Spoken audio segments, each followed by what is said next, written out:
একদিন পচাদা হঠাৎ করে বলে, জানিস সূর্যের থেকে আমার শক্তি বেশি।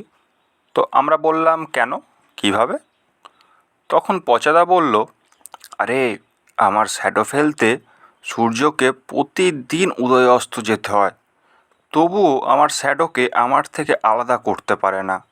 কিন্তু তবুও সূর্যকে প্রত্যেক দিন উদয় ও অস্ত যেতে হয়। আর রিচার্জ বোধহয় তাকেই বলে, কারোর যখন একবার চার্জের পরেও বারবার চার্জের দরকার হয়। আর বোধহয় পোস্ট অফিস এঁটে দৌড়ানোকেই স্পিড পোস্ট বলে। আচ্ছা, যে জিনিস একেবারে শেষ হয়ে যায় আর ফিরে পাওয়া যায় না তাকে কি বলে? স্টিক, মানে ধূমপায়ী দণ্ড। যখন দুটো আঠার মতো বল মেঝের উপরে পড়বে তখন তারা একে অপরকে কি বলবে? চলো এটার সাথে ডিল করা যাক।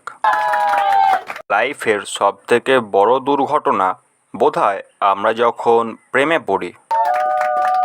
বলুন তো, কেউ কখন খুব আনন্দ পায়?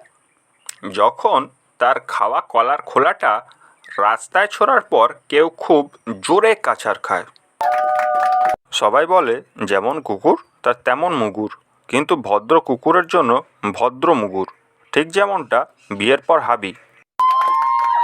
শিক্ষক, আচ্ছা বলো তো, কোন বনে ফল ফলে না?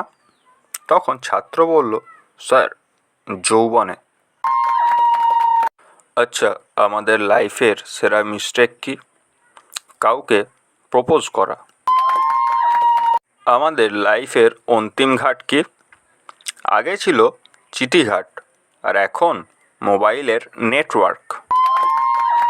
একদিন জিএফ বিএফকে বলল, আমাকে চাঁদে একটা ঘর করে দেবে, প্রত্যেক দিন চাঁদে পাড়ি দেব আর গল্প করব।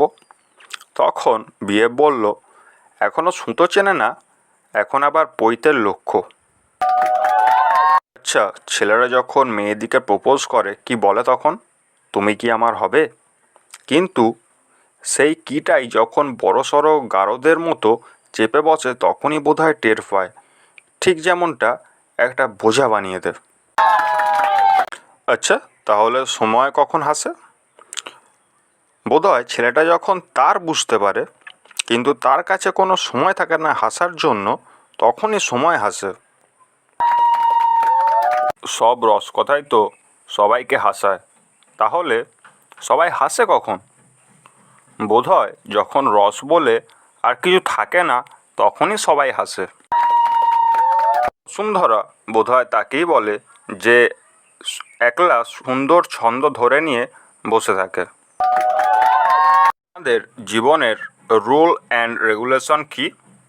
কিছু না থাকলে বা কিছু না ঘটলে বা সব থেকে ভালো কিছু না থাকলেই বোধহয় ভালো হয়।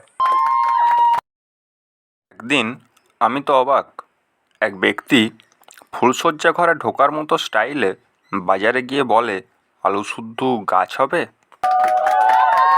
তাহলে ছেলেরা কখন হাসে?